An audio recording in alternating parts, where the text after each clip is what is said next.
नमस्कार दोस्तों, स्वागत है आपका आपके चैनल कंपटीशन जीके ट्रिक में। दोस्तों, इस वीडियो लेक्चर में हम लोग जो है कि उत्तर प्रदेश की जो है कि नदी अपवाह तंत्र को पढ़ेंगे और देखेंगे हम उत्तर प्रदेश में ऐसी कौन-कौन सी नदियाँ हैं जो कि उत्तर प्रदेश से होकर बहती हैं या तो उत्तर प्रदेश में उनका जो है कि अपवाह तंत्र है। और एक-एक करके हम सारी नदियों को देखेंगे, इसमें गंगा को देखेंगे, यमुना को जो बड़ी-बड़ी नदियाँ हैं उनको देखेंगे, गंगा यमुना की जो सहायक नदियाँ हैं उनको देखेंगे और जितनी भी सारी नदियाँ जो यूपी से होके जाती हैं या यूपी से निकलती हैं, सारी नदियों को हम देखेंगे। इनमें बड़ी जो नदी तंत्र है वो जैसे गंगा नदी, यमुना नदी, घाघरा, गंडक, चंबल, सोन, बेतवा, केन, सारी नदियों को हम जो है कि एक-एक करके देखेंगे। तो आप इस वीडियो में लास्ट तक बने रहिए। हम जो है कि इन सारे जो नदी है प्रणाली को उनको एक-एक करके देखेंगे, उनके बारे में फैक्ट को समझेंगे और देखेंगे उनके साथ और कौन-सी बातें हमें याद करनी है, वो सारी चीज़ें हम जानेंगे। और इसके पहले हम देख लेते हैं कि क्या उत्तर प्रदेश के एग्ज़ाम के लिए यूपी पीसीएस आरओ, आरओ या यूपी पीसीएस प्री मेंस के लिए यह क्वेश्चन आते हैं एग्ज़ाम में? तो इसको हम देखेंगे सबसे पहले। तो मैं आपको थोड़ा-सा दिखाना चाहूँगा कि देखिए पिछले साल में जो है कि यहाँ से क्वेश्चन पूछे जा चुके हैं। तो मैं आपको थोड़ा-सा दिखाना चाहूँगा। तो आप यहाँ देखिए, ये मैं आपको 2021 का क्वेश्चन दिखा रहा हूँ, अभी आगे मैं और दिखाऊँगा। पहले आप 2021 का देखिए, ये 2021 के आरओ प्री का क्वेश्चन है। अब यहाँ देखिए पूछ रहा है कि निम्नलिखित में से कौन-सी नदी जो है उत्तर प्रदेश राज्य से प्रवाहित नहीं होती? तो इन सबको हम आगे पढ़ेंगे, मैं आपको बस यहाँ दिखाना चाहता हूँ कि नदियाँ से जो क्वेश्चन है वो कई आए हैं। अब आगे देखिए, कह रहा है कि निम्नलिखित में से कौन सही सुमेलित नहीं है? तो पूछ रहा है कि गर्म झरने के बारे में, यह भी 2021 के प्री में आया। इन सब गर्म झरनों को भी हम यहाँ देखेंगे। अब अगला क्वेश्चन देखिए, मेंस 2021 में आया है। अब आपको पता है कि यूपी पीसीएस आरओ का जो मेंस होता है, वो ऑब्जेक्टिव होता है। तो देखिए, कह रहा है कि गंगा नदी उत्तर प्रदेश में किस जनपद में प्रवेश करती है? जो सबसे पहले उत्तराखंड से आती है तो किस जनपद में प्रवेश करती है? तो ये बिजनौर में प्रवेश करती है और बलिया में यह बाहर निकलती है। अब देखिए, अगला क्वेश्चन भी जो है कि मेंस 2021 का है, तो कह रहा है कि हिमाचल में त्रिशूल शिखर के संदर्भ में निम्नलिखित में से कौन-सा कथन सही है? तो देखिए, उत्तराखंड के बागेश्वर जिले में स्थित है। यह चोटी 7500 मीटर से अधिक ऊँचाई पर है। तो ऐसे क्वेश्चन है। अब आगे देखिए, अब इसके पिछले वाले में 2013 में भी क्वेश्चन देखिए, 2013 में कितने क्वेश्चन पूछे गए। यहाँ से आप देख सकते हैं 2013 में 5 क्वेश्चन पूछे गए। तो यहाँ पूछा कि गंगा नदी का उद्गम क्या है? निम्नलिखित में से किस नदी के तट पर बद्रीनाथ मंदिर जो है स्थित है? ये पूछा है। निम्नलिखित में से कौन सा अपने मार्ग में परिवर्तन करने के लिए कुख्यात है? तो यह कोसी नदी है, बिहार की। पश्चिमी घाट की नदियां डेल्टा बनाती हैं, तो यह भी हमें पता है, डेल्टा नहीं बनाती। हिमालय की जो नदियां हैं वो केवल डेल्टा बनाती हैं, तो इसका ऑप्शन ए सही है। निम्नलिखित में से कौन सी नदी जो है सर्वाधिक प्रदूषित है? तो यह दामोदर नदी है। तो अब 2013 के ये हो गए। अब देखिए 2006 में, 2014 में पूछे गए, 2007 में, 2010 में, 2003 में। तो ऐसे करके कई सारे क्वेश्चन बने हैं। दामोदर नदी किसकी सहायक नदी है? बेतवा नदी कहाँ मिलती है? यमुना नदी का उद्गम स्थान कहाँ है? और निम्नलिखित में से कौन सी नदी पश्चिम की ओर बहती है? तो ऐसे जो है कि क्वेश्चन बने हैं। तो मैं आपको बस ये दिखाना चाहता हूँ कि आप देख सकते हैं कि प्री और मेंस मिला के 4-4 से 5-5 क्वेश्चन, 6-6 क्वेश्चन तक एक-एक साल में बने हैं। तो यह जो नदियों का टॉपिक है, यह काफ़ी इम्पोर्टेंट है आपके यूपी पीसीएस प्री के लिए। तो बस मैं आपको दिखाना चाहता था कि इसका कितना इम्पोर्टेंस है और आपके एग्ज़ाम में यहाँ से क्वेश्चन आते हैं। तो चलिए हम अपनी वीडियो को भी स्टार्ट करते हैं। तो सबसे पहले हम पढ़ लेते हैं थोड़ा-सा, ये छोटा-सा टॉपिक है गर्म झरने की कुंड की, जो अभी मैंने आपको 2021 में क्वेश्चन दिखाया। यहाँ पर देखिए, ये क्वेश्चन जो कह रहा है कि राज्य और गर्म झरने आपको मिलाना था। कह रहा है इनमें से कौन-सा सुमेलित नहीं है? तो देखिए, जो गुजरात का नराड़ी है ये गलत है। तो गर्म झरने के बारे में हम चलिए बात कर लेते हैं। तो चलिए हम स्टार्ट करते हैं अपना टॉपिक गर्म झरने। इसको गर्म झरने या गर्म कुंड भी कहते हैं। तो देखिए, ये गर्म झरनों का एक कुंड है। अब देखिए कि यहाँ का पानी जो है हमेशा गर्म क्यों रहता है? पहले हम ये जान लेते हैं पढ़ने से पहले कि यहाँ का पानी हमेशा गर्म क्यों रहता है?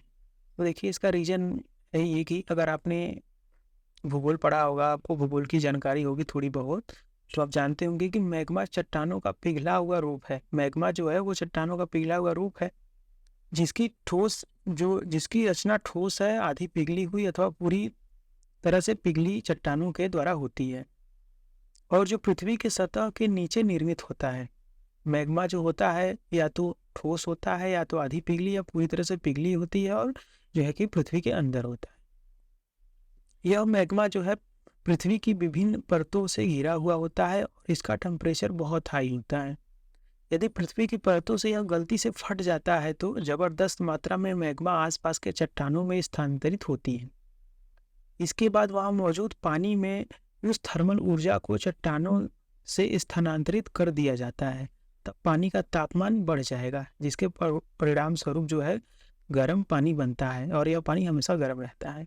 तो ये जो पानी जहाँ से आया है, इसके नीचे जो मैग्मा है वो हल्का बहुत फटा रहता है, तो उसमें से ताप निकलती रहती है, इसलिए यह पानी हमेशा गर्म रहता है। तो इसके पीछे ये रीज़न है। चलिए हम देख लेते हैं कि हमारे भारत में कहाँ-कहाँ जो ये गर्म पानी के कुंड, झरने हैं। तो इसमें सबसे पहला देखिए हमारा है मणिकर्ण साहिब। मणिकर्ण साहिब देखिए हिमाचल प्रदेश में है। हिमाचल प्रदेश के कुल्लू जिले से 45 किलोमीटर दूर। यह जो है कि खास तौर पर गर्म पानी के स्रोत के लिए जाना जाता है। तो ये जो मणिकर्ण साहिब है, ये सिख लोगों का एक पवित्र स्थल है और यह जो है कि अपने गर्म पानी के लिए फेमस है। तो ये हो गया हमारा मणिकर्ण साहिब, हिमाचल प्रदेश। अब अगला देखिए खीर गंगा। यह भी हिमाचल प्रदेश में है, कुल्लू जिले के पास में। अगला है गौरीकुंड। गौरीकुंड जो है वासुकी गंगा केदारनाथ के वासुकी ताल से होते हुए मंदाकिनी में मिलती है। तो गौरीकुंड जो है यह उत्तराखंड में है और केदारनाथ मंदिर के पास में है। और गौरीकुंड जो है समुद्र तल से 2000 मीटर की ऊंचाई पर स्थित है। अब अगला देखिए हमारा ब्रजेश्वरी कुंड है। अब ब्रजेश्वरी कुंड जो है कि यह कहाँ पर है, तो महाराष्ट्र में है। तो ब्रजेश्वरी योगिनी देवी का मंदिर है। तो ये जो ब्रजेश्वरी कुंड है, यहाँ पर एक योगिनी देवी का मंदिर है। यह मुंबई से लगभग 77 किलोमीटर दूर विरार के पास स्थित है। यह एक पवित्र स्थल है। यहाँ की प्राकृतिक गर्म पानी के झरने भी हैं। तो ब्रजेश्वरी कहाँ है, मुंबई में। अब देखिए तप्ता पानी, हॉट वाटर स्प्रिंग। उड़ीसा में तप्ता पानी गर्म पानी का झरना है। माना जाता है कि इसके पानी में जो है कि औषधि गुण पाए जाते हैं। यह झरना उड़ीसा का सबसे बड़ा तापीय झरना है। तो तापी क्षेत्र है, याद रखिए। अब देखिए अगला है नारायणी। यह गर्म पानी का झरना राजस्थान के अलवर जिले से लगभग 70 किलोमीटर दूर बलदेवगढ़ के पास है और यह बाघ की बीट के लिए जानी जाती है। तो अब अगला देखिए पनामिक नुब्रा वैली। तो ये जो पनामिक नुब्रा वैली कुंड है, यह सियाचिन ग्लेशियर के पास स्थित है। छोटा सा गांव, यह लेह से 150 मीटर की दूरी पर स्थित है। तो 150 किलोमीटर की। तो ये सियाचिन में हो गया, मतलब लेह में।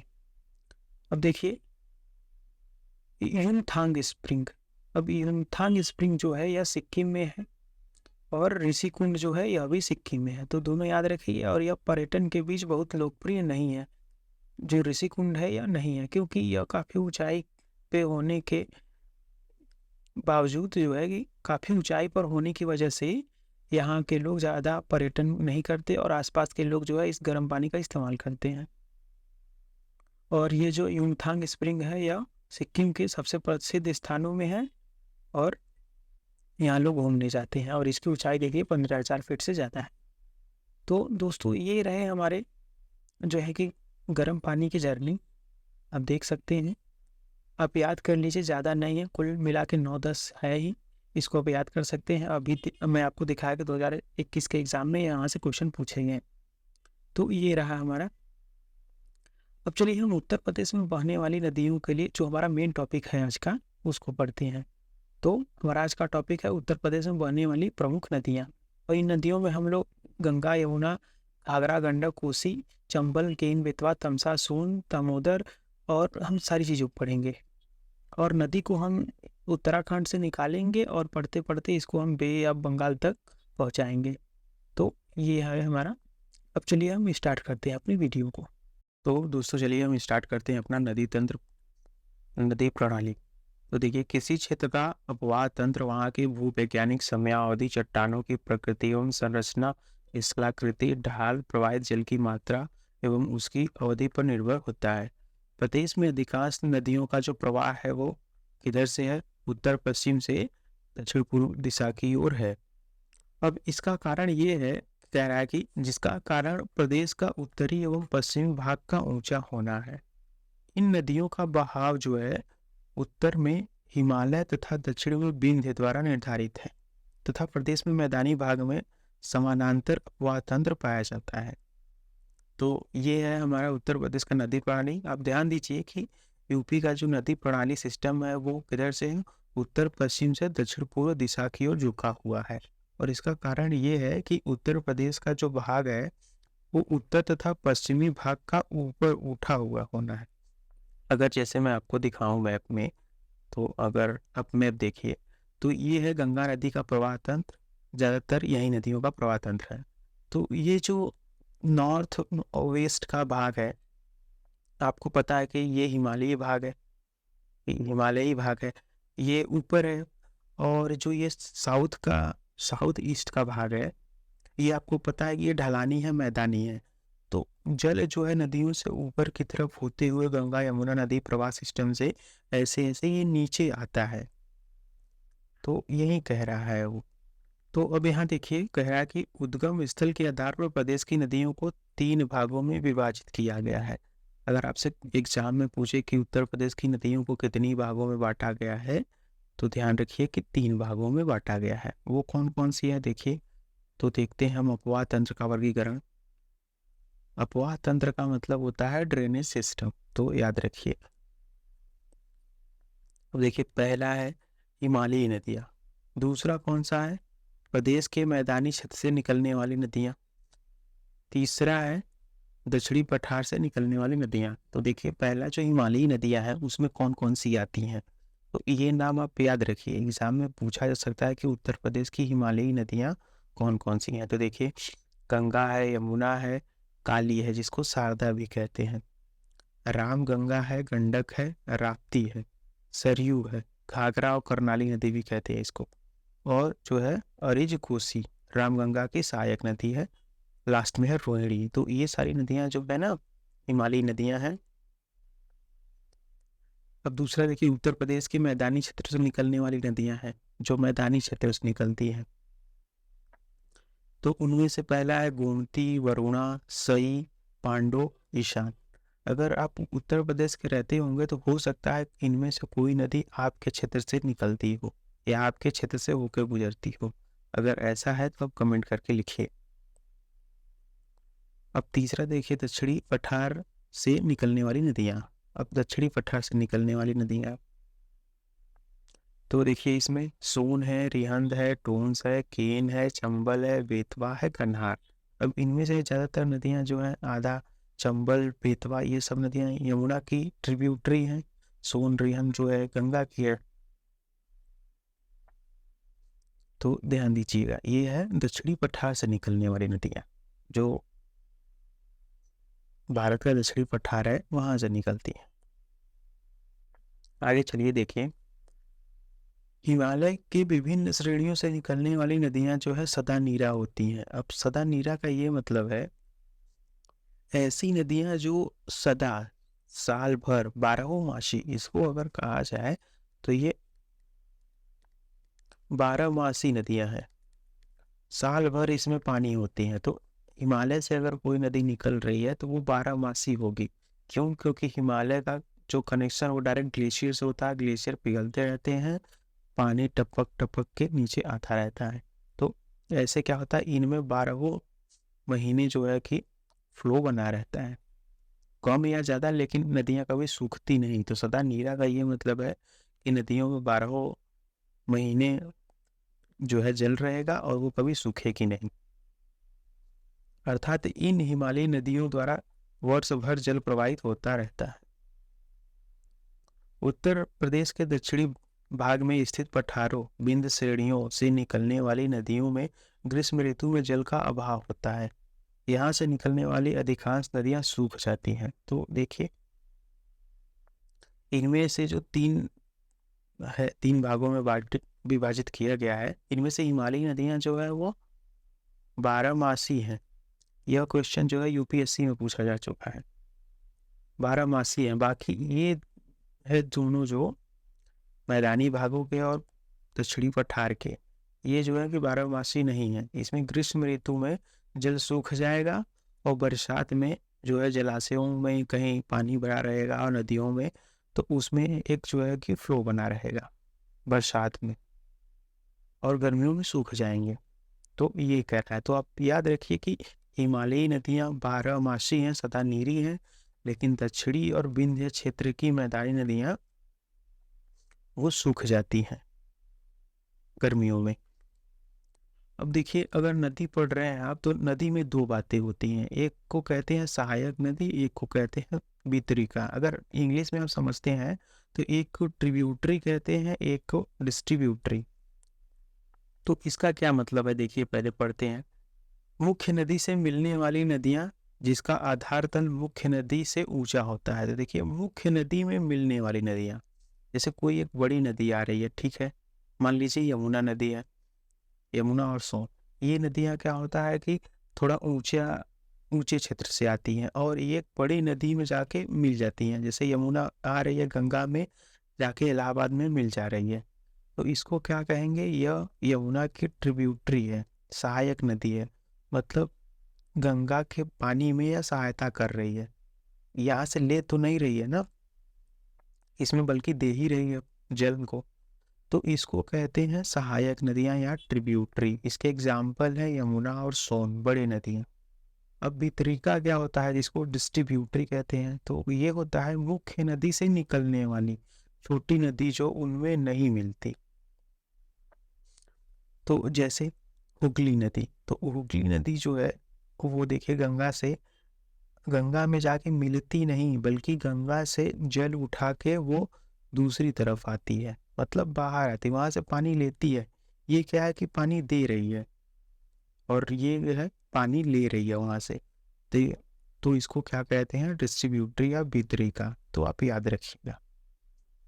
क्यों, अब आपको एग्जाम में ये नहीं पूछेगा कि नदी कौन सी जा रही है, कौन सी आ रही है। आपको कहेगा गंगा की सहायक नदी कौन सी है, गंगा की वितरिका कौन सी है, डिस्ट्रीब्यूटरी कौन सी है। तो अगर आपको ट्रिब्यूटरी डिस्ट्रीब्यूटरी में डिफरेंस पता होगा, तभी आप बता पाएंगे कि ट्रिब्यूटरी है यमुना सोन, डिस्ट्रीब्यूटरी है हुगली। नहीं तो आपसे पूछेगा डिस्ट्रीब्यूटरी, हो सकता है आप यमुना और सोन समझ ले उसे, तो ऐसा ना हो इसलिए आप समझ लीजिए। अब चलिए हम गंगा नदी के अपवाह तंत्र को पढ़ते हैं। जो गंगा रिवर ड्रेनेज सिस्टम है उसको पढ़ते हैं। अब दोस्तों ध्यान दीजिए कि अपवाह तंत्र क्या होता है, अपवाह क्या होता है। तो आपको मैं यही बता दूं, जैसे ये गंगा यमुना का क्षेत्र है, तो गंगा यमुना का क्षेत्र जिन मैक्सिमम क्षेत्रों से होकर गुजरती है, इसका जल जहां तक जाता है ट्रिब्यूटरी डिस्ट्रीब्यूटरी के माध्यम से, उसको कहते हैं अपवाह। तो ये होता है अपवाह, और इसी को कहते हैं अपवाह तंत्र, ड्रेनेज सिस्टम। इसका ड्रेनेज मतलब सिंचाई होता है, इरिगेशन, तो इसका पानी जहां तक सिंचाई करता है उसको ड्रेनेज सिस्टम, अपवाह तंत्र कहते हैं। तो अब गंगा नदी में आपको सबसे पहले जानने वाली चीज है कि ये कहाँ से निकलती है। तो देखिए, अब यहाँ आप इसके मैप में आइए। अब देखिए गंगा नदी का तंत्र है। अब आपको पता है कि गंगा नदी कोई एक नदी है नहीं, 3-4 नदियां आके मिलती हैं, तो उसे हम गंगा कहते हैं। तो वो कौन कौन सी नदियां आके मिलती हैं, तो ध्यान दीजिए, भागीरथी नदी, मंदाकिनी, अलकनंदा, धौलीगंगा, ये 4 नदियां हैं जो आके मिलती हैं, तो हम उसे अल्टीमेटली कहते हैं गंगा नदी है ये। इतना तो शायद आपको पता होगा। तो देखिए इसे हम गंगा नदी कहते हैं। अब भागीरथी नदी जो है यह निकलती कहाँ से है, तो गोमुख के निकट गंगोत्री ग्लेशियर से।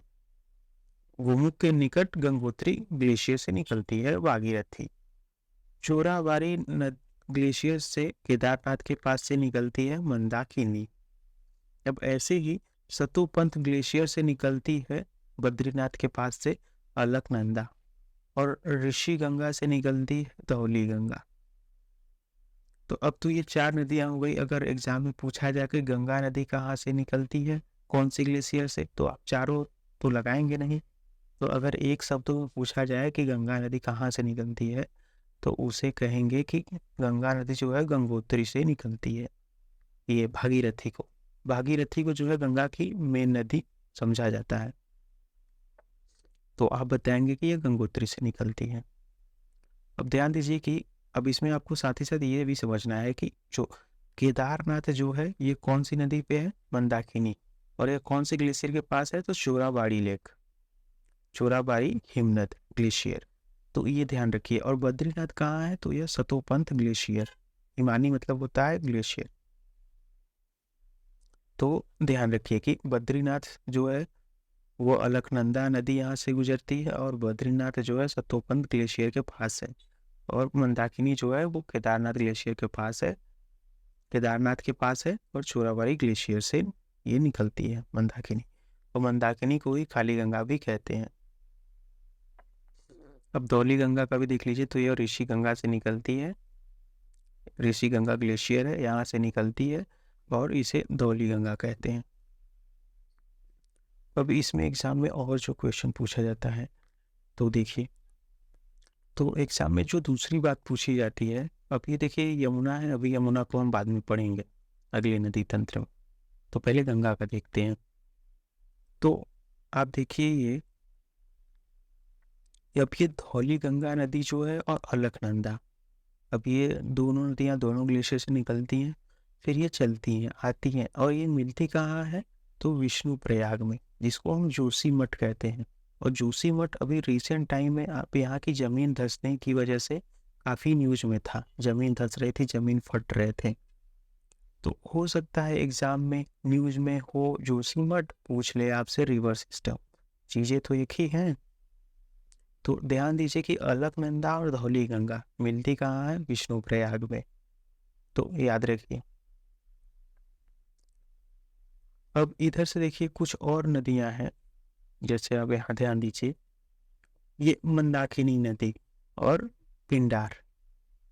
तो ये मंदाकिनी और पिंडार जो है, मंदाकिनी पिंडार नदियां हैं, ये भी आके गंगा में मिलती हैं। तो इधर नंदाकिनी था, इधर मंदाकिनी है, इधर नंदाकिनी है, इधर पिंडार नदी है। तो अब ध्यान दीजिए कि अलकनंदा और धौली गंगा आके विष्णु प्रयाग में मिलती हैं, और ये कुछ और जो अलकनंदा फिर इधर आके दोनों मिलकर अलकनंदा बनती हैं, और अलकनंदा और नंदाकिनी नंद प्रयाग में मिलती हैं। देखिए इसमें भी नंदाकिनी है, तो नंद प्रयाग, प्रयाग मतलब क्या होता है, जैसे हमारा इलाहाबाद प्रयाग है, प्रयाग मतलब वो जगह जहाँ दो नदियाँ या आपस में मिलती हूँ, दो नदियाँ आपस में मिलकर एक तीसरी नदी को बनाती हूँ, उसे प्रयाग कहते हैं। प्रयाग मतलब मिलन, तो यही है नंद प्रयाग, नंद का मिलन, नंदाकिनी का। अब ऐसे ही देखिए अलकनंदा और पिंडार कहाँ मिलेंगे, कर्ण प्रयाग में। अब अलकनंदा और मंदाकिनी कहाँ मिलेंगे, रुद्रप्रयाग में। अब ये नदी यहाँ से होते हुए मंदाकिनी और भागीरथी कहाँ मिलेंगे, देवप्रयाग में। तो ये है गंगा नदी का सिस्टम। ये नदियाँ सारे भागों से गुजरते हुए होके आके प्रयागराज में यमुना नदी से मिलती हैं, ये आपको पता है। तो ये रहा दोस्तों। अब इसमें थोड़ा सा फैक्ट आप देख लीजिए, गंगा नदी का जो लेंथ है वो 2525 किलोमीटर है, और इसी नदी पे जो है गंगा नदी पर नेशनल वाटरवेज प्रथम है, जिसकी जो कहाँ से कहाँ तक है, प्रयागराज से हल्दिया तक, और इसकी स्थापना 1986 में हुई थी। और ये जो इसकी लेंथ है यह है कुल 1620 किलोमीटर। ये जो नेशनल वाटरवेज है इसका पूरा लेंथ 1620 किलोमीटर है। 2008 में राष्ट्रीय नदी का दर्जा दिया गया गंगा को। यूपी के 28 जिले में बहती है गंगा नदी। बिजनौर में प्रवेश करती है। जो गंगा नदी है ये अगर यहाँ से कहीं से आप देखें तो उत्तर प्रदेश के बिजनौर में प्रवेश करती है और बलिया से निकलती है, फिर इधर आके कहीं जो है बलिया से ये बाहर निकल जाती है। तो इतना याद रखिए आप। अब बाकी की हम देखते हैं, फिर वही बातें हम यहाँ देख लेते हैं। तो देखिए, अलकनंदा नदी से धौली गंगा कहाँ मिलती है? विष्णुप्रयाग में। अलकनंदा से धौली गंगा, तो देखिए अलकनंदा से धौली गंगा अभी हमने पढ़ा विष्णुप्रयाग में मिलती है, जोशीमठ जिसको कहते हैं। अब अलकनंदा नदी नंदाकिनी से नंदप्रयाग में मिलती है, हमने देखा। अलकनंदा नदी पिंडार से कर्णप्रयाग में मिलती है। अलकनंदा नदी से चोराबाड़ी हिमनद जो केदारनाथ है से निकलती है मंदाकिनी नदी, इसको काली गंगा कहते हैं, और यह मिलती है रुद्रप्रयाग में। तो देखिए अलकनंदा और मंदाकिनी कहाँ मिलती है? रुद्रप्रयाग में। अब देखिए अलकनंदा और नंदाकिनी कहाँ मिलती है? नंदप्रयाग में। और मंदाकिनी जो है अलकनंदा रुद्रप्रयाग में मिलती है, तो अभी हमने वहीं देखा। अब देखिए टिहरी बांध जो एशिया के सबसे बड़ी बांध परियोजना है, भागीरथी और भिलंगना के संगम गणेश प्रयाग पर अवस्थित है। तो ये ध्यान रखिए कि टिहरी बांध जो है वह गणेश प्रयाग में अवस्थित है। कौन सी नदी पर है? भागीरथी नदी पर। कौन सी दो नदियों का संगम है वहाँ? भागीरथी और भिलंगना के संगम पर उसको। अब ये भी याद रखिए कि भागीरथी और भिलंगना का संगम जो है गणेश प्रयाग के नाम से जाना जाता है, और टिहरी बांध जो है यह उत्तराखंड में है। सतोपंथ हिमानी जिसे बद्रीनाथ कहते हैं से निकलती है। सतोपंथ हिमानी से निकलती है अलकनंदा, और सतोपंथ के पास ही बद्रीनाथ है। और गोमुख के निकट गंगोत्री से जो है कि 2900 मीटर की ऊंचाई से निकलती है भागीरथी, और यह दोनों मिलते हैं देवप्रयाग में। वैसे संयुक्त रूप से कहा जाता है गंगा। तो ध्यान रखिए कि जो गोमुख के निकट गंगोत्री ग्लेशियर है इसकी ऊंचाई कितनी है? तो 3900 मीटर है, तो लगभग 3.9 किलोमीटर ऊंचाई पर। लेकिन आप मीटर में याद रखिए। तो ये गंगोत्री हिमनद से ग्लेशियर से निकलती है, और यह भागीरथी जो है देवप्रयाग में मिलती है, और इसे संयुक्त रूप से गंगा कहते हैं। तो देखिए अलकनंदा और भागीरथी संयुक्त रूप से देवप्रयाग में मिलते हैं, उसे गंगा कहते हैं। तो मैप में देखिए भागीरथी हो गया, और ये अलकनंदा नदी जो आ रही थी इधर से, और यह दोनों देवप्रयाग में मिलके फाइनली ये जो है गंगा कहलाते हैं। अब देखिए गंगा पूर्व में पश्चिमी बंगाल के फरक्का तक बहती है, जहां यह दो धाराओं में बढ़ जाती है। एक धारा हुगली पश्चिमी बंगाल के नाम से जाना जाता है, दूसरी धारा जो भागीरथी के रूप में प्रवाहित होती हुई बांग्लादेश में प्रवेश करती है, जहां ब्रह्मपुत्रा नदी से यह मिलती है। बाद में यह जो है पद्मा और अंततः यह मेघना नाम से बहती हुई बंगाल की खाड़ी में गिरती है। तो ये दोनों नाम जो है एग्जाम में पूछा गया है। तो देखिए ये कह रहा है कि जब गंगा बांग्लादेश में जाके यह मिलती हुई बंगाल खाड़ी में गिरने से पहले बांग्लादेश में मिलती है तो गंगा को पद्मा कहते हैं, और जब उधर से ब्रह्मपुत्रा नदी और ये गंगा नदी जाके मिलती है तो उसे मेघना कहते हैं। तो याद रखिएगा। अब देखिए गंगा के दाएं तथा बाएं दोनों तटों से अनेक सहायक नदियां आकर मिलती हैं। गंगा यमुना सरस्वती से मिलन स्थल जो प्रयागराज में को संगम या प्रयाग कहा जाता है। तो अभी मैंने बताया कि गंगा यमुना मिल के एक तीसरी नदी बनाती है जिसे हम प्रयागराज के पास सरस्वती नदी कहते हैं।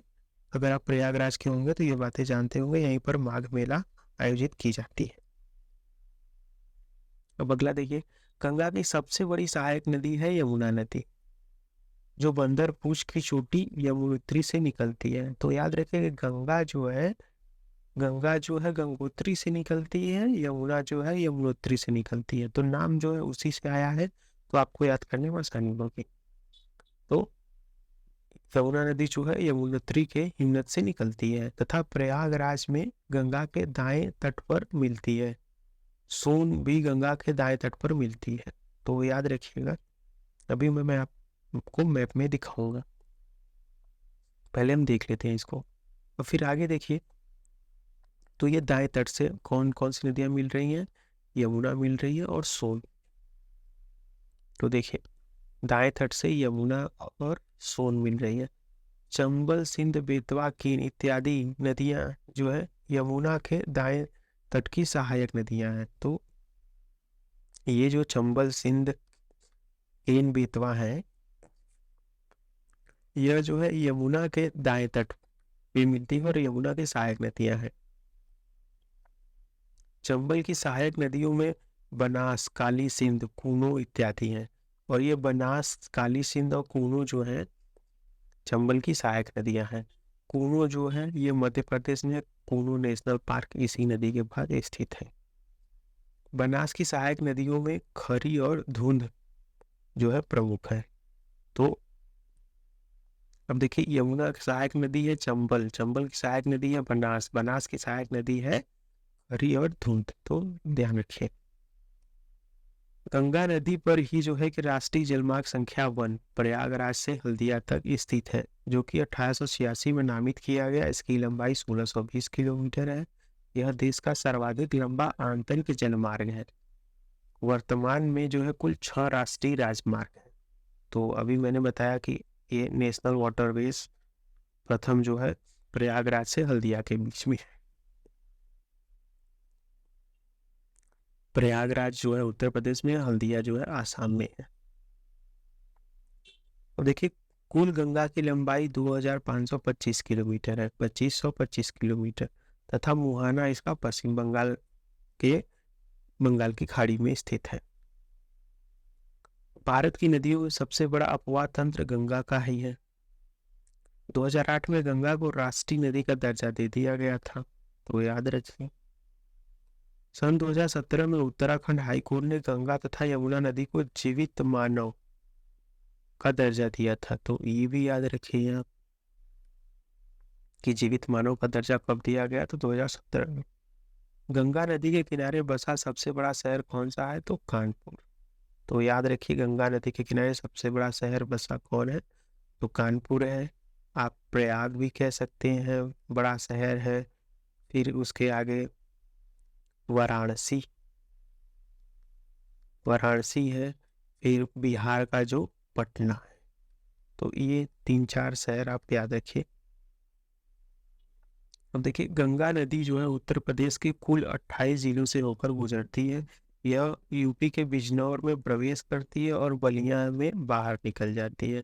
तो यहाँ याद रखिए कि 28 जिलों से होकर गुजरती है। यूपी के जो 75 जिलों में से 28 जिलों में होकर गुजरती है। यहाँ प्रवेश बिजनौर में करती है, एग्जिट हो जाती है बलिया में।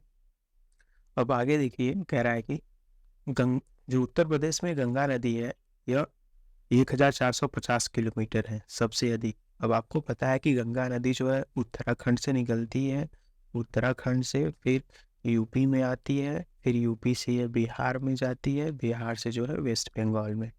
तो यह 4 राज्यों से होकर गुजरती है और इन 4 राज्यों में सबसे ज़्यादा लंबाई जो है यह यूपी में है। कितना है? 1450 किलोमीटर, सबसे अधिक। तो उत्तर प्रदेश में गंगा नदी का जो मार्ग तय करते हुए प्रदेश के 28 जिलों से होकर बहती है। वो कौन कौन से जिले हैं? तो देखिए मुजफ्फरनगर, बड़े जिलों में मेरठ है, बुलंदशहर है, अलीगढ़ है, कासगंज, एटा, फर्रुखाबाद, शाहजहां, कन्नौज, हरदोई, उन्नाव, कानपुर, कानपुर देहात, कानपुर नगर, प्रतापगढ़, रायबरेली, कौशाम्बी, प्रयागराज, मिर्जापुर, चंदौली, वाराणसी, गाजीपुर, बलिया में प्रवाहित होते हुए बिहार चौसा के निकट में प्रवेश कर लेती है। तो आपको ये भी याद रखना है कि यूपी से ये बिहार जो है कौन से जिले में जाके मिलती है? तो चौसा में, बिहार के चौसा के निकट। निकलती कहाँ से है? बिजनौर से। खत्म कहाँ होती है? बलिया।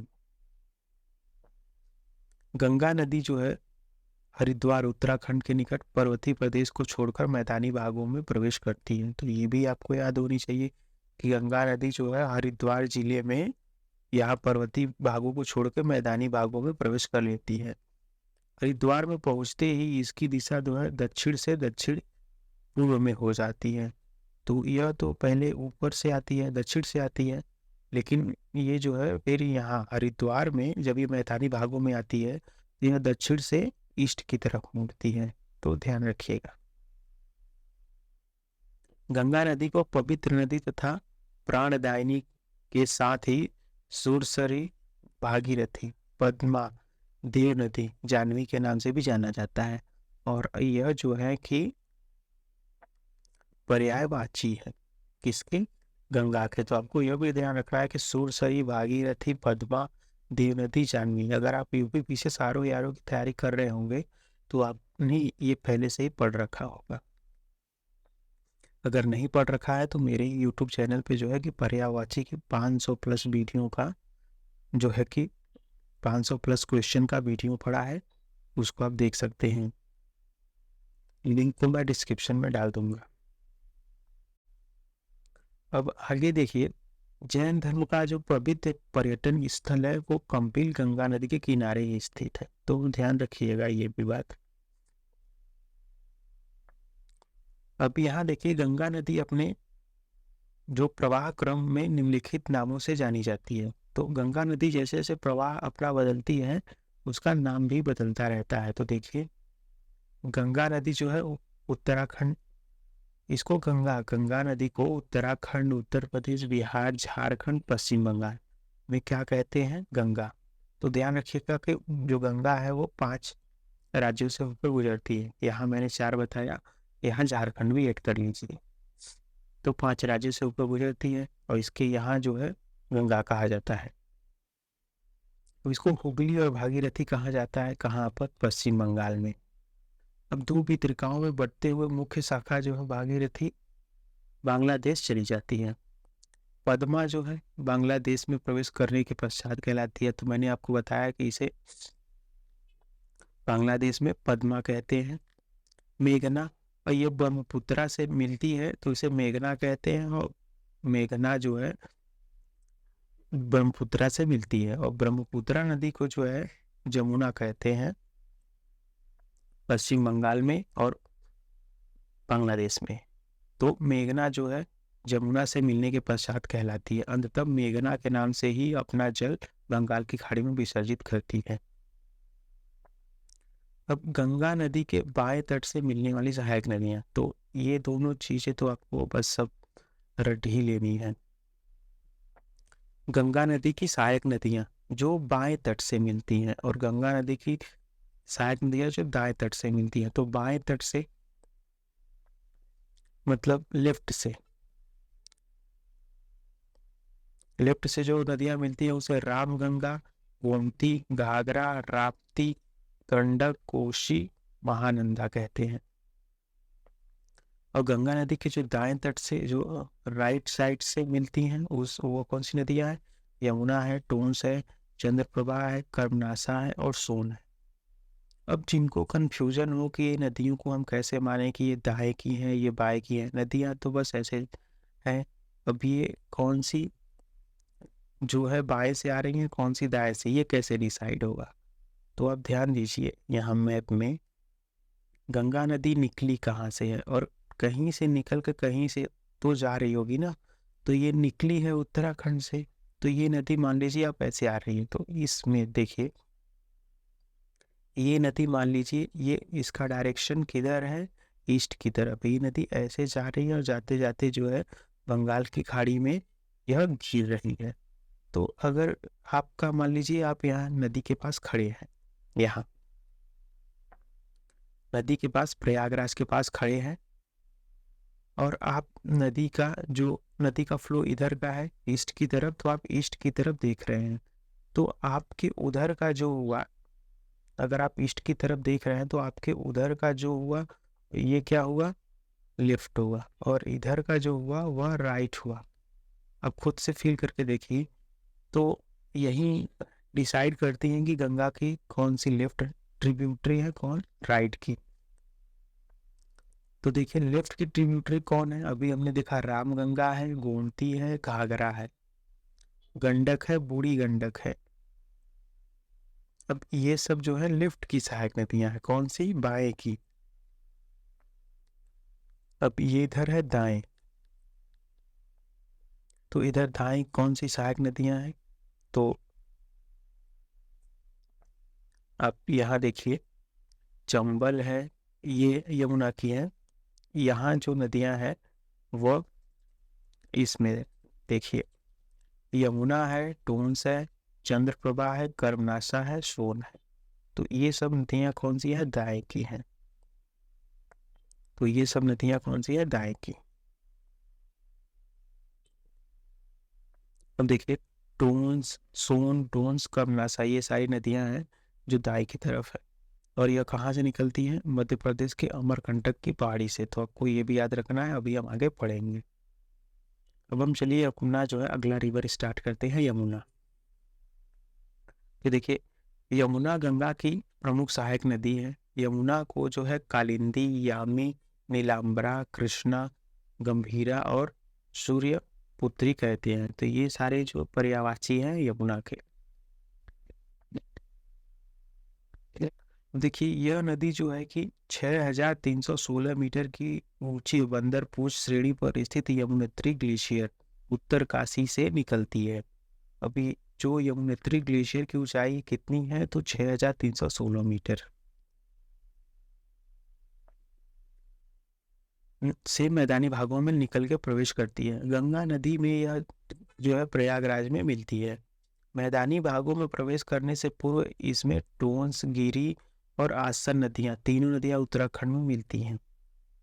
हिमालय प्रदेश में टोंस यमुना की सबसे बड़ी सहायक नदी है। अगर ये हिमालयी क्षेत्रों की बात की जाए, ऊपर मैं अभी आगे दो क्षेत्र हैं, मैदानी और हिमालयी। तो ऊपर वो हिमालयी क्षेत्र मतलब उत्तराखंड में जो सबसे बड़ी सहायक नदी है वो कौन सी है, टोंस। अब आप मैप में देखिए, ये है बंदरपूछ। बंदरपूछ का जगह यमुनोत्री, यमुनोत्री से यमुना निकलती है। और यहाँ जो है एक बड़ी नदी गंभीर मिलती है इनसे। अभी हमने ऊपर यहाँ देखा ना कि जो इसका हिमालय प्रदेश में तीन नदियां मिलती हैं, टोंस, गिरी और आसन। तो ये नदियां वहां से मिलती हैं, फिर ये होते हुए यहाँ से आके प्रयागराज में मिलती है। तो यही लिखा है यहाँ पर। देखिए दाहिने तट से मिलने वाली नदियां कौन सी है, चंबल है, सिंध है, बेतवा, केन है। और बाएं तट से मिलने वाली नदियां कौन सी है, टोंस है, हिंडन है, सिंगर है और रिंद है। तो दाहिने से मतलब राइट साइड से और बाएं से लेफ्ट साइड से मिलने वाली नदियां हैं। उत्तर प्रदेश में इसका प्रवेश सहारनपुर के फैजाबाद नामक स्थान में होती है। तो यूपी में जो यमुना है वो सहारनपुर में प्रवेश करती है, फैजाबाद नामक स्थान पे। अब ध्यान दीजिए कि फैजाबाद जो अपने आप में एक जिला था पहले, अब उसको अयोध्या कर दिया गया है। तो ये सहारनपुर का कोई फैजाबाद गांव है, वहां से ये मिल रही है, ये वो फैजाबाद नहीं है। अब देखिए यमुना नदी जो है बृहद चाप के आकार में उत्तर प्रदेश में लगभग 1376 किलोमीटर लंबी मार्ग तय करते हुए 19 जनपदों से, हमने गंगा देखा था 28 जनपदों से, यह 19 जनपदों से। कौन से, मुजफ्फरपुर, मेरठ, गाजियाबाद, बुलंदशहर, अलीगढ़, मथुरा, आगरा, इटावा, जालौन, हमीरपुर, बांदा, फतेहपुर, प्रयागराज में प्रवाहित होती है। तो ध्यान दीजिएगा।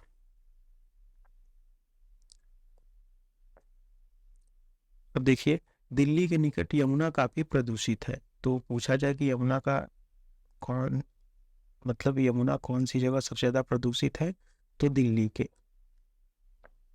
यम जो दाएं से यमुना मिलने वाली नदियां तो हमने देखा, और बाएं से मिलने वाली नदियां। तो ये रहे दोस्तों। अब मैं आपको दिखा देता हूँ। मान लीजिए यमुना नदी इस साइड से आ रही है, तो अगर कोई आप जैसे इस बंदे को यहाँ खड़ा करेंगे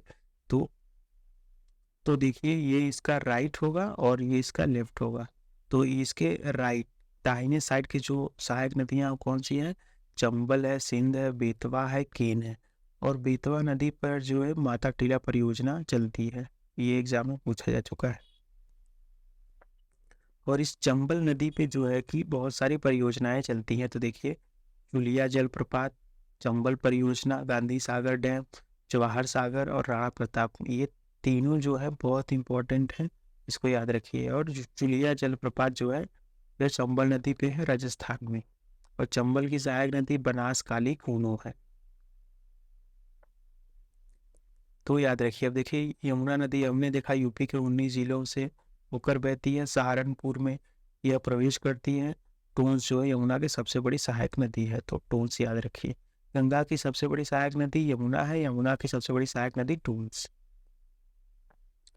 तो याद रखिए। अब चलिए हम अन्य प्रमुख नदियों के बारे में देख लेते हैं। अब तो ये हम लोगों ने गंगा नदी को देखा, और अन्य और भी नदियां हैं जो बड़ी हैं, तो उसको हम लोग देखते हैं। तो पहला हमारा है काली, जिसको शारदा नदी भी कहते हैं। तो देखिए, इसका उद्गम जिला जो है वो उत्तराखंड का काला पानी है, काला पानी नामक स्थान तथा गौरी गंगा में मिलती है। मिलाम ग्लेशियर नेपाल जो है हिमालय श्रेणी में स्थित है।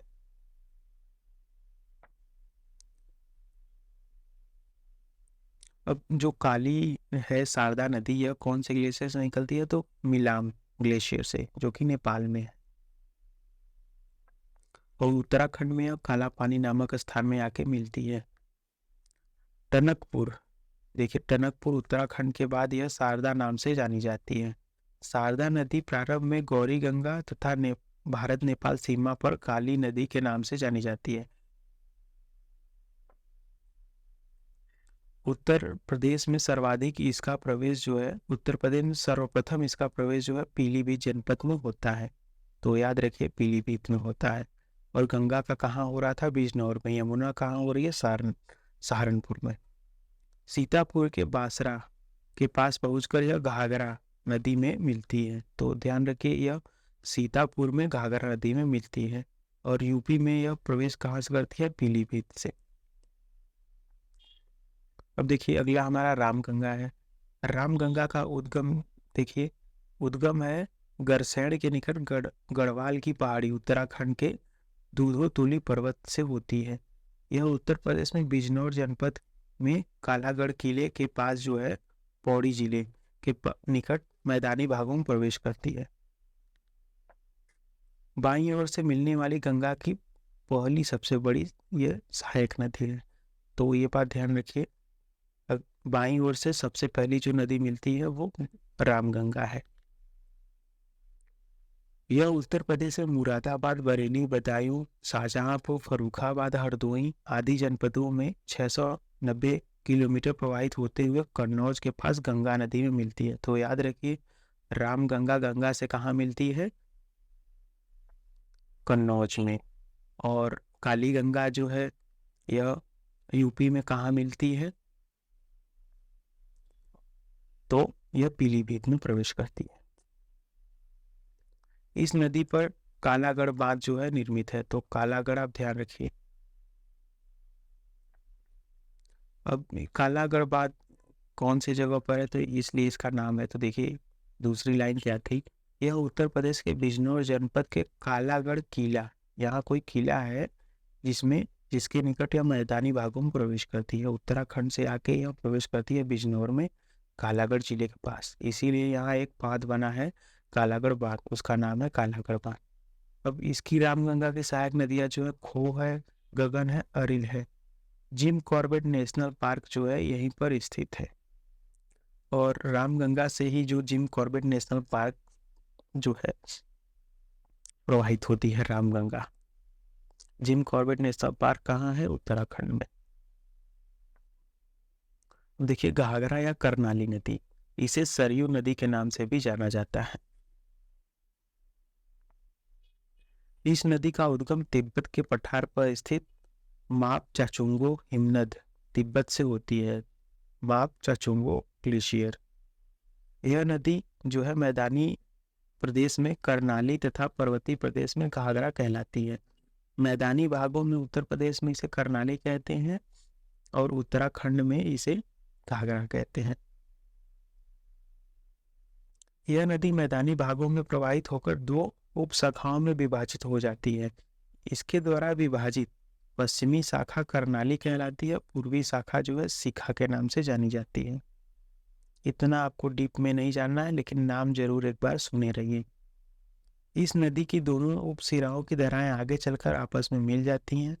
ये नदियां दोनों जो है आपस में आती हैं, कर्नाली और शिखा, फिर मिल जाती हैं, फिर घाघरा कहलाती हैं, मिलकर आपस में मिल जाती हैं और सीला पानी नामक स्थान पर 600 मीटर गहरा और 800 मीटर लंबा खड्डा निर्मित करती हैं। तो हो सकता है आपसे पूछ ली कि कौन सी नदी जो है 600 मीटर गहरा और 180 मीटर लंबा खड्डा निर्मित करती है, तो वो घाघरा है।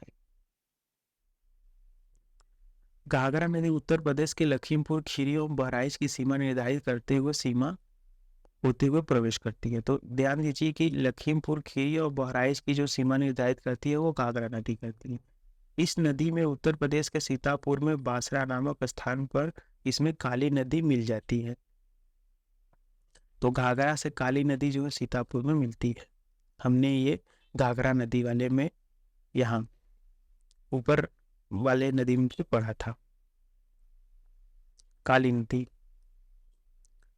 इसे अयोध्या में सरयू नदी के भी नाम से जाना जाता है। अयोध्या से प्रवाहित होने के पश्चात उत्तर प्रदेश के देवरिया जिले के निकट इसमें राप्ती नदी मिलती है। छपरा के निकट गंगा नदी में मिलने से पूर्व यह जो है नदी लंबी दूरी तय कर बिहार उत्तर प्रदेश को सीमा बनाती है। तो आपको ध्यान देना है कि बिहार और उत्तर प्रदेश की जो पूर्वी सीमा है वह घाघरा नदी बनाती है। इसकी कुल लंबाई जो है 1080 किलोमीटर है। इसकी मुख्य सहायक नदियां हैं राप्ती, छोटी गंगा, चौकिया, शारदा और सरयू। अब देखिए, राप्ती इसकी सहायक नदी है, तो राप्ती को पढ़ते हैं हम।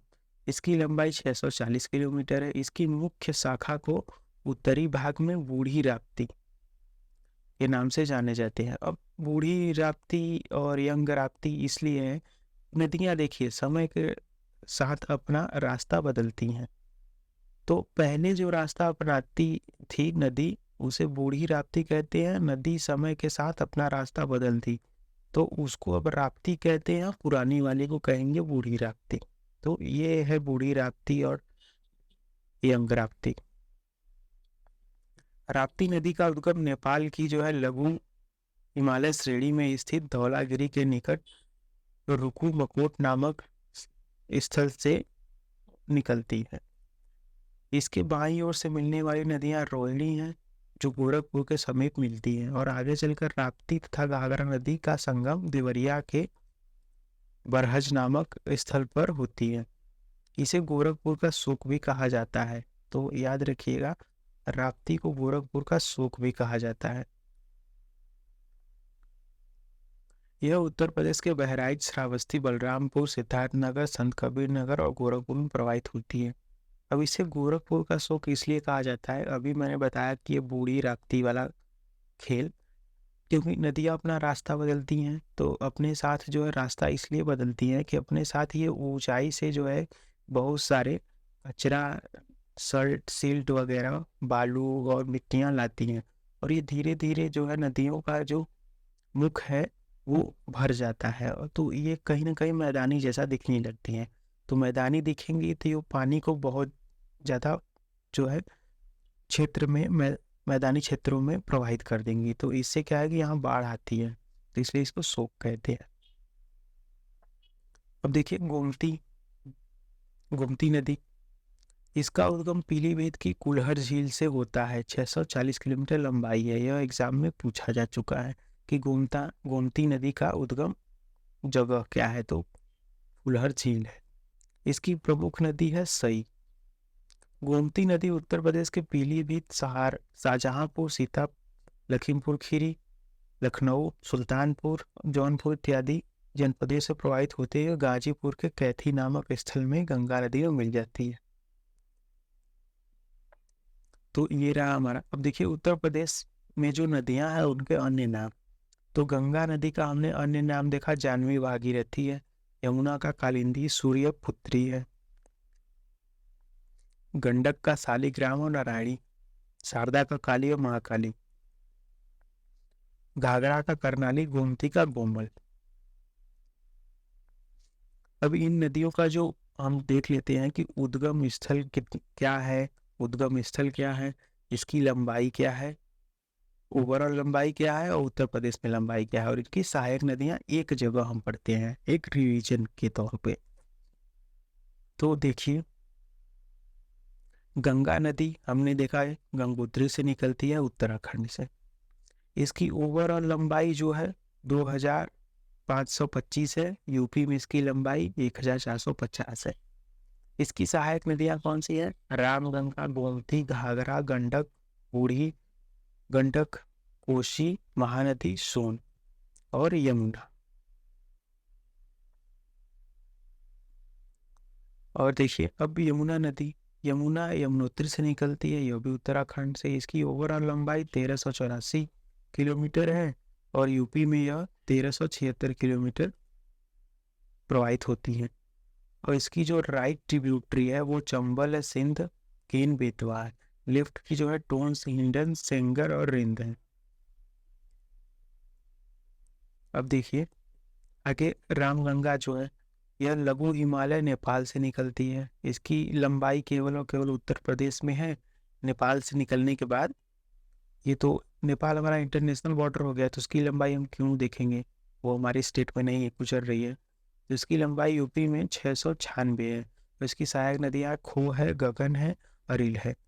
गोमती नदी जो है पीलीभीत से निकलती है। हमने देखा पीलीभीत के जो कौन सी, ये फुलहर झील से, पीलीभीत के फुलहर झील से निकलती है और 950 किलोमीटर ये पूरा प्रवाहित होती है। और इसकी सहायक नदी सही है।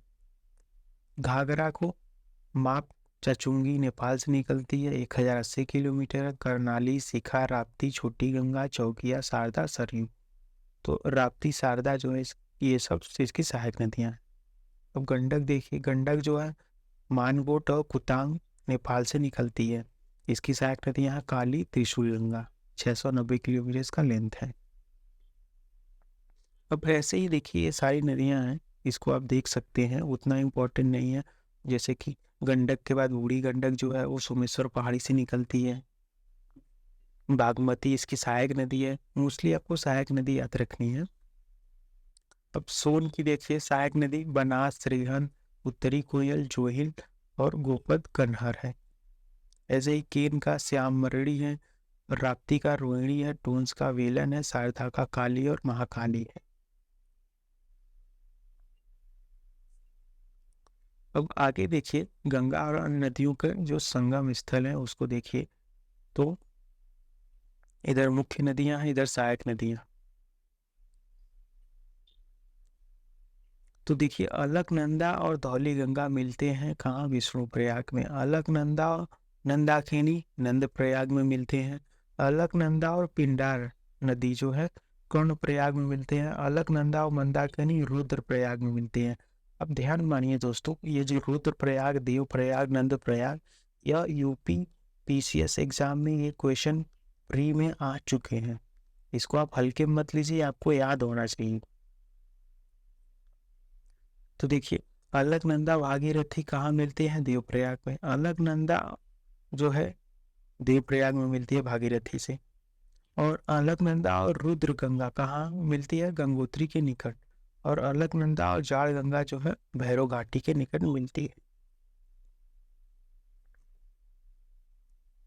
अब ऐसे ही अलकनंदा और अश्विन गंगा डोरीताल, अलकनंदा और सियाल गंगा झाला के पास और भील गंगा गणेश प्रयाग के पास मिलती है।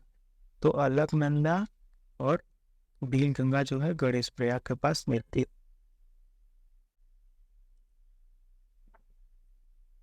अब देखिए यह यमुना की मुख्य नदी है और उसकी सहायक नदियां हैं। तो यह कहाँ मिलती है? भागीरथी यमुना से प्रयाग में मिलती है। भागीरथी मतलब गंगा, आप इसको याद रखिए।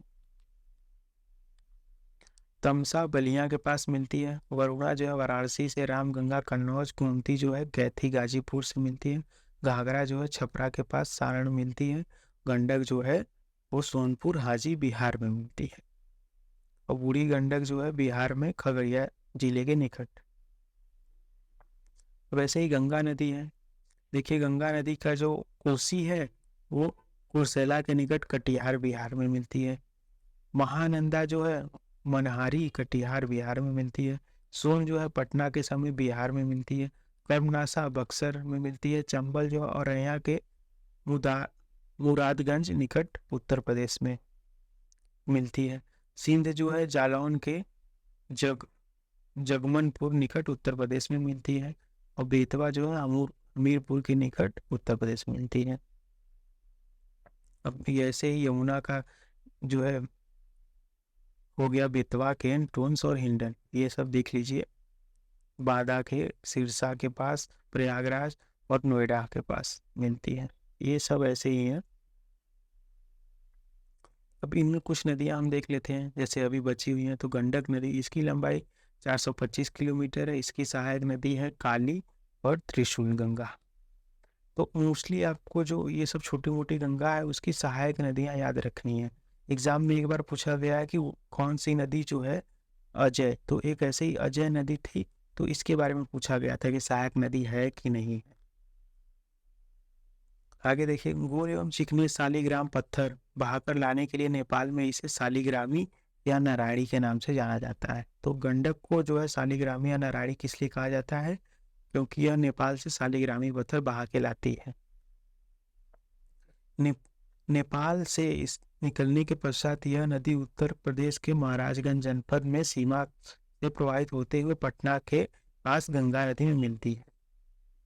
अब देखिए चंबल, अब इसको चरमावती नदी भी कहते हैं।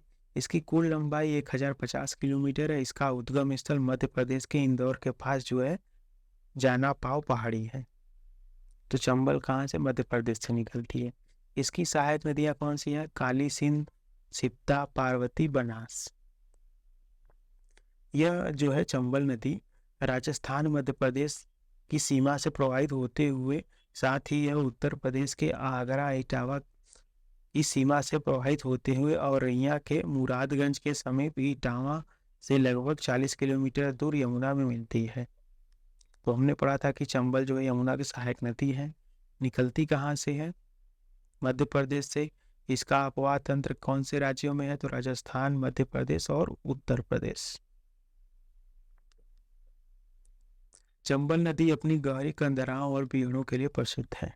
तो बीहड़ याद रखिए कि बीहड़ कौन सी नदी बनाती है? तो चंबल।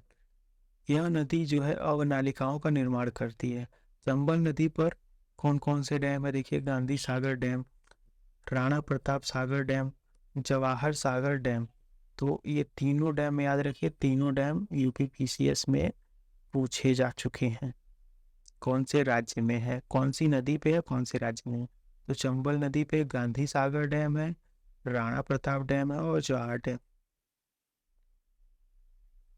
अब देखिए बेतवा नदी, इसकी लंबाई 480 किलोमीटर है। इसका उद्गम जो है मध्य प्रदेश के रायसेन पहाड़ी से कुमरा गांव से है। यह भोपाल, ग्वालियर, ललितपुर, झांसी, जालौन से प्रवाहित होते हुए हमीरपुर के निकट यमुना नदी में मिलती है। अब देखिए सिंधु नदी, काली सिंधु इसको कहते हैं। इसकी लंबाई 416 है। इसका उद्गम जो है राजस्थान है। टोंस देखिए, इसकी लंबाई 265 किलोमीटर है। इसका उद्गम जो है कैमूर की पहाड़ी के स्थित मैहर के समीप तमसा कुंड से है। इसका जो है मध्य प्रदेश। यह प्रयागराज के सिरसा नामक स्थल पे गंगा नदी से मिल जाती है। बेलन इसकी प्रमुख सहायक नदी है। टोंस नदी कई जलप्रपात का निर्माण करती है। बिहार जलप्रपात 110 मीटर ऊंचा है। अब देखिए केन नदी, केन नदी को संस्कृत में जो है कर्णावती भी कहते हैं। तो केन कहीं या कर्णावती। इसकी कुल लंबाई 308 किलोमीटर है। इसका उद्गम स्थल जो है मध्य प्रदेश की कैमूर पहाड़ी का सतना जिला है। यह बुंदेलखंड से प्रवाहित होते हुए बांदा के बोचहा के समीप चिल्ला नामक स्थान पर यमुना नदी से मिलती है। श्यामरी इसकी सहायक नदियां हैं। इस नदी पर जो है पांडव जलप्रपात अवस्थित है।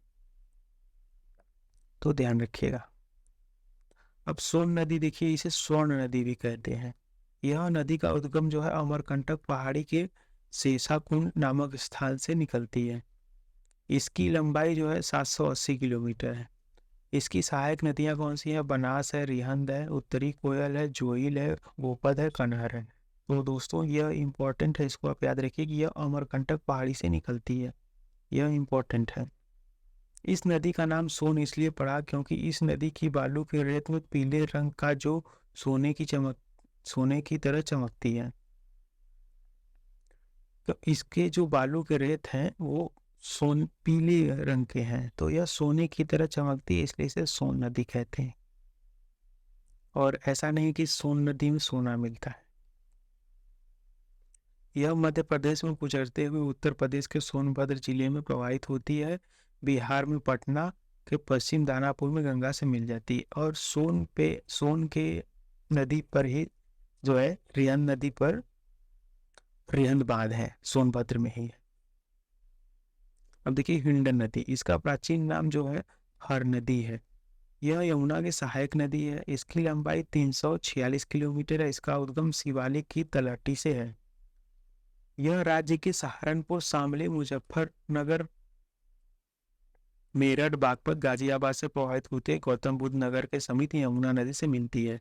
और हिंडन नदी जो है दिल्ली से पास में ही है, दिल्ली में भी प्रभावित होती है, ध्यान रखिएगा। हिंडन एयरपोर्ट है जो एक आर्मी का एयर बेस है, आपको पता होगा, तो ध्यान रखिए कि हिंडन एयरपोर्ट जो है दिल्ली में है।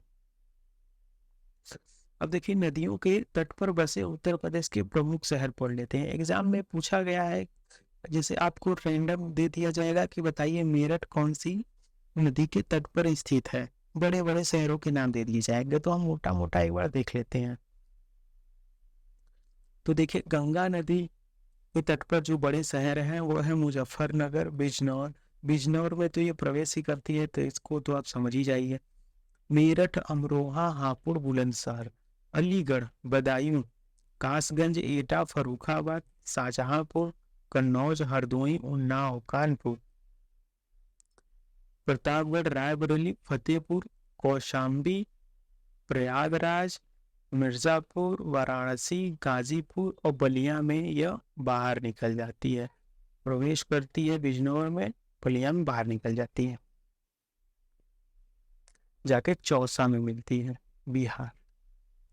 अब यमुना नदी देखिए, यह आगरा, मथुरा, औरैया, इटावा, प्रयागराज, कौशाम्बी, हमीरपुर, कालपी, बटेश्वर, वृंदावन, बागपत से होकर बहती है। इसमें बड़े शहर जो हैं आगरा है, प्रयागराज है, इटावा है, और तो यही सब वृंदावन है। और यमुना नदी जो है सहारनपुर में प्रवेश करती है और मिलती कहाँ है? प्रयागराज में। अब गंगा यमुना का संगम है प्रयागराज में। सरयू नदी के किनारे अयोध्या शहर बसा है, ध्यान रखिए। गोमती गंगा जो लखनऊ की राजधानी है, गोमती नदी पर स्थित है। गोमती नदी में बड़े शहर कौन से हैं? लखनऊ, जौनपुर, सुल्तानपुर। राप्ती नदी गोरखपुर से होकर बहती है, आपको पता है इसे गोरखपुर का शोक भी कहते हैं। हिंडन नदी गाजियाबाद, नोएडा, ग्रेटर नोएडा में होकर बहती है। रामगंगा जो है बरेली, मुरादाबाद से होकर बहती है। तो दोस्तों ये मेजर जो हो गए शहर और उसके किनारे बसे नदियाँ, उसके किनारे बसे शहर नदियों के किनारे। अब हम चलिए कुछ नदियों से संबंधित जो कार्यक्रम और परियोजनाएं जो स्टार्ट की गई हैं नदियों के फ्लो को बनाए रखने के लिए या क्लीन करने के लिए। तो देखिए नमामि गंगे कार्यक्रम की शुरुआत 2014 में हुई थी। ये डायरेक्ट क्वेश्चन पूछा जा सकता है कि नमामि गंगे कार्यक्रम कब शुरू हुई थी? तो 2014 में। पढ़िए इसके बारे में। वर्तमान में नमामि गंगे कार्यक्रम भारत सरकार के केंद्रीय जल एवं संसाधन मंत्रालय द्वारा जो है संचालित है। इसकी अवधि 18 साल की है। अब ये ध्यान दीजिए कि जो नमामि गंगे कार्यक्रम की अवधि 18 साल रखी गई है टारगेट। इसके अंतर्गत गंगा के किनारे स्थित नगरों, गंगा की सहायक नदियों जैसे रामगंगा एवं काली गंगा के किनारे से मुख्य शहर शामिल है। तो ध्यान रखिएगा कि गंगा नदी के साथ जो है रामगंगा और काली गंगा भी शामिल है नमामि गंगे में। नमामि गंगे कार्यक्रम में नदी से मिलने वाली नालों की उचित व्यवस्था के साथ साथ शोधन संयंत्र के निर्माण का कार्य शामिल है। तो अभी मैंने बताया कि इसमें जो है कि इसमें जो नाले वगैरह मिल रहे हैं उसका शोधन संयंत्र, मतलब इसका जल जो क्लीन करके नदी में जोड़ना, इसका मेन उद्देश्य है। और गंगा के किनारे आसपास जो बसे शहर हैं उनके नदी के तट को साफ रखना। अब नदी जोड़ो परियोजना आई थी, कब आई थी? 2005 में। तो ध्यान रखिएगा कि नदी जोड़ो परियोजना 2005 में आई थी। नदी जोड़ो परियोजना के अंतर्गत 2005 को केन और बेतवा नदी को आपस में जोड़ने हेतु उत्तर प्रदेश तथा मध्य प्रदेश सरकार का समझौता है। अब नदी जोड़ो परियोजना में केन और बेतवा को जोड़ रहे हैं। केन और बेतवा नदी दोनों जो है उत्तर प्रदेश मध्य प्रदेश में ओवरलैप करती है। तो इन दोनों सरकारों का समझौता है जिसके अंतर्गत राज्यों में पेयजल की समस्या का उचित प्रावधान करना है। अब केन और बेतवा नदी का जो ड्रेनेज है जहाँ तक जाता है उन सब क्षेत्रों में पेयजल की व्यवस्था की समस्या का समाधान करने के लिए इसे जोड़ने की परियोजना थी। इससे क्या है कि पेयजल की समस्या और सिंचाई की समस्या का समाधान हो जाएगा। मध्य प्रदेश में केन नदी के प्रवाह को उत्तर प्रदेश की बेतवा नदी से मिलाने के लिए पन्ना के समीप दौधन में केन नदी पर बांध बनाया जाएगा। वहां से पानी को बेतवा नदी में लाया जाएगा। यह नहर जो है, ये जो नहर बन रही है जोड़ने के लिए, उत्तर में झांसी के पास और बेतवा नदी में मिल जाएगी। इस नहर की कुल लंबाई 231 किलोमीटर होगी, लेकिन ये इतना दिमाग नहीं भिड़ाना है, ये अभी ठंडे बस्ते में है, ये बनने से रहा। तो आपको बस याद रखना है कि जो नदी जोड़ो परियोजना केन और बेतवा नदी की है 2005 में आई थी। इसमें 2 राज्य जो लाभान्वित हैं, उत्तर प्रदेश और मध्य प्रदेश, और पेयजल की समस्या, सिंचाई की समस्या के समाधान के लिए था। इस परियोजना में जो है 72 मेगावाट बिजली उत्पादन का प्रावधान है। 8 वर्ष में पूरा करना था। अब समझ रहे हैं कि 8 वर्ष कहाँ है, ये तो 15-20 साल बीत गया, 20 साल होने को है। इस परियोजना में हुए व्यय की राशि केंद्र सरकार उत्तर प्रदेश और मध्य प्रदेश जो है पूरा करेगी। गंगा कार्य योजना, इसके अंतर्गत गंगा नदी के तट पर स्थित 6 बड़े नगर कौन कौन से? देखिए, क्रमशः हरिद्वार, ऋषिकेश वर्तमान में उत्तराखंड में चला गया, फर्रुखाबाद, फतेहगढ़, कानपुर, इलाहाबाद, वाराणसी, मिर्जापुर शामिल था। इसका दूसरा चरण भी चलाया गया 1993 में, और इसमें 3 घटक शामिल है: गंगा कार्य योजना, यमुना कार्य योजना, गोमती कार्य योजना। इस चरण में कुल जो है 216 परियोजनाएं स्वीकृत की गई थी। अब अगला देखिए, झील प्रदूषण नियंत्रण कार्यक्रम। झील प्रदूषण नियंत्रण कार्यक्रम जो है मार्च 2001 में स्वीकृत किया गया। इसके अंतर्गत 4 प्रमुख झीलों, कौन से? रामगढ़ ताल, मानसी गंगा ताल, लक्ष्मी ताल और मदन सागर ताल, इनको शामिल किया गया। अब ये शामिल किया गया, आपको ईयर याद रखना है कि 2001 में, और रामगढ़ ताल कहाँ है? गोरखपुर में। मानसी गंगा ताल कहाँ है? मथुरा में। और लक्ष्मी ताल झांसी में है, मदन सागर ताल महुआ में है, यही याद रखना है। अब देखिए, प्रदेश में बाढ़ प्रबंधन कार्य, तो कुछ बाढ़ प्रबंधन के लिए भी कार्य किए गए। तो देखिए, प्रदेश में गंगा ऋतु के दिनों में नदियों में पानी भर जाता है। आपको पता है कि उत्तर प्रदेश की जो नदियां हैं वो 12 मासी हैं, तो पानी तो इनमें पहले से ही होता है। अगर नदियां वर्षा ऋतु में आएंगी तो वो मिल के बाढ़ की समस्या खड़ी कर देंगी, जिससे प्रदेश में कृषि एवं जन धन की अपार क्षति हो जाती है। इसके लिए 18-19 में उत्तर प्रदेश में बाढ़ एवं वर्षा को प्रभावित कुल क्षेत्रों का जो है इतना सूचीबद्ध किया कि इतने क्षेत्र जो है वो बाढ़ प्रभावित है। तो प्रदेश में बाढ़ से पश्चिमी क्षेत्रों का जो है 35 लाख हेक्टेयर, पूर्वी क्षेत्रों का 23 लाख हेक्टेयर, मध्य क्षेत्रों का 6 लाख हेक्टेयर, बुंदेलखंड का 7 लाख हेक्टेयर क्षेत्र प्रभावित होता है। तो याद रखिए कि बाढ़ से ज्यादा प्रभावित होता है पश्चिमी क्षेत्र। प्रदेश में बाढ़ से सुरक्षा हेतु लगभग 253 अदद तटबंध एवं 1302 अदद कटाव निरोधक कार्य का निर्माण किया जा चुका है। अब चलिए हम कुछ अभी तक जितने ये नदी तंत्र में हमने टॉपिक पढ़ा उसके कुछ तथ्यों को, फैक्ट को हम देख लेते हैं। देखिए, प्रदेश की सर्वाधिक लंबी नदी कौन सी है? गंगा। प्रदेश में गंगा का सर्वाधिक बहाव 133 किलोमीटर बदायूं में है, तो ये आपको याद रखना है। उत्तर प्रदेश की सर्वाधिक प्रदूषित नदी कौन सी है? यमुना है। यमुना क्योंकि अब बड़े बड़े शहरों से होकर गुजरती है, दिल्ली जैसे शहरों से।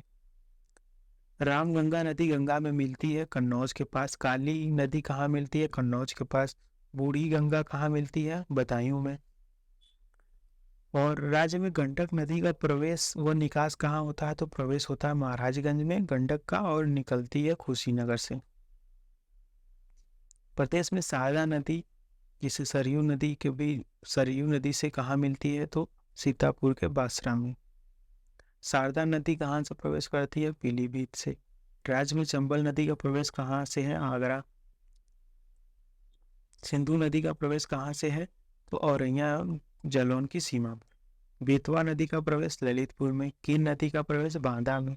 टूंस नदी का प्रवेश जो है गंगा में कहाँ होती है? प्रयागराज इलाहाबाद शीर्षा स्थान से। सोन नदी का प्रवेश सोनभद्र में। तो दोस्तों ये रहे हमारे, अब इस पे हम कुछ आधारित जो है कि क्वेश्चंस को देख लेते हैं। परीक्षा उपयोगी जो प्रश्न है उनको हम देखते हैं। तो चलिए पहला क्वेश्चन देखिए, कह रहा है कि माता टीला बांध कौन सी नहर निकलती है? तो माता टीला बांध से कौन सी नहर निकलती है? तो देखिए वो कौन सी है? गुरसहाय नहर और मंदर नहर। तो याद रखिए, अब इसमें हम वो क्वेश्चन पढ़ेंगे जो अभी तक हम लोगों ने नहीं पढ़े, तो उससे जोड़ के समझ विकसित करके कौन से क्वेश्चन बन सकते हैं वो देखेंगे। तो माता टीला बांध हमने बताया आपको कि यह उत्तर प्रदेश के पास जो है, ललितपुर के पास है, और यहाँ दो नहर निकलती है, गुरसहाय और मंदर। अब आगे देखिए, निम्नलिखित में से सुमेलित कीजिए।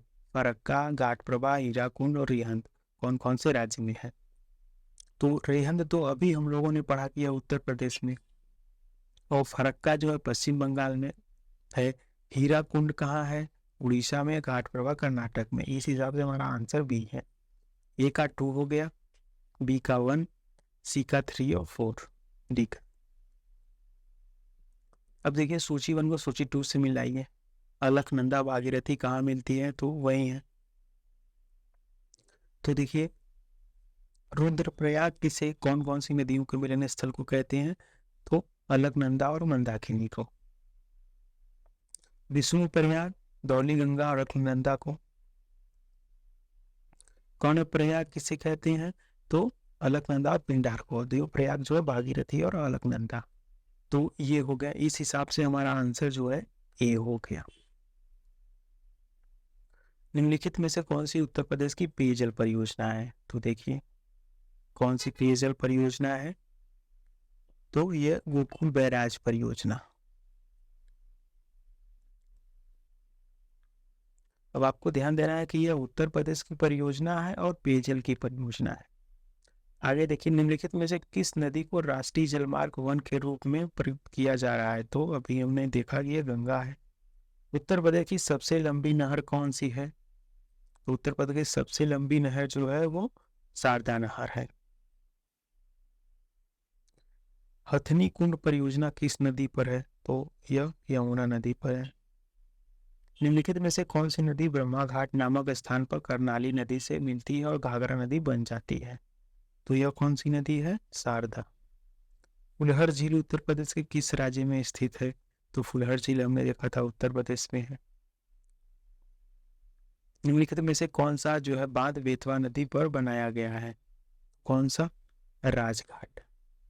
तो दोस्तों ये रहा हमारा नदी तंत्र का वीडियो। यह वीडियो आपको कैसा लगा कमेंट करके आप बताइए, और वीडियो अच्छा लगा तो वीडियो को लाइक कीजिए, चैनल को सब्सक्राइब कीजिए।